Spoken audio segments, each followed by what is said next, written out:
King Charles III was diagnosed with cancer after he underwent a procedure for an enlarged prostate, Buckingham Palace said Monday, but it did not say what kind of cancer it was or how serious the condition is. During the King's recent hospital procedure for benign prostate enlargement, a separate issue of concern was noted. Subsequent diagnostic tests have identified a form of cancer, the palace said in a statement. It is unclear what form of cancer was detected, but the palace said Charles does not have prostate cancer. An enlarged prostate is not linked to cancer, and it is relatively common among older men. Around 80% of men over age 70 have it, according to Yale Medicine. Charles turned 75 in November. Sometimes, the condition can lead to symptoms such as difficulty urinating, loss of bladder control, or waking up at night to urinate multiple times.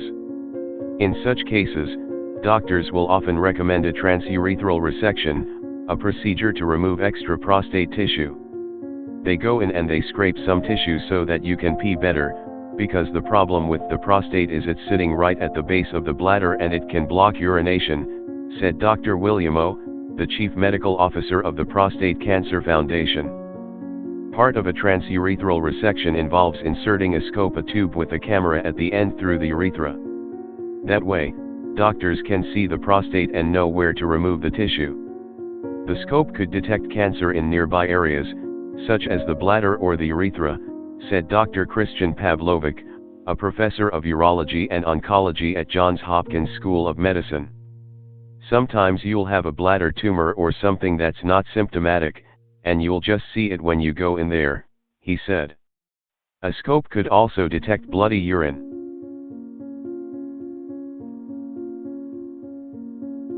which could signify something bleeding from the kidney, said Dr. Justin Friedlander, a professor of urologic oncology at Fox Chase Cancer Center. That could be a sign of kidney cancer or cancer in the ureter, he said, the tube that passes urine from the kidney to the bladder. In other instances, doctors may find cancerous tissue that originated in other parts of the body when they're analyzing prostate tissue that was removed during surgery. The prostate could be affected by cancers that are not really of prosthetic origin, like a lymphoma, one of those blood tumors, or a cancer of the urothelium, which is the lining of the urethra and bladder, Pavlovic said. That would signal the cancer had spread from other organs and was potentially more advanced, Friedlander said. Dr. Julio Pausang, the chair of the genitourinary oncology program at Moffitt Cancer Center in Tampa, Florida, said it's generally rare to find cancerous tissue during a procedure for prostate enlargement. He said that 90 or 95% of the times it's benign, but you could have a surprise.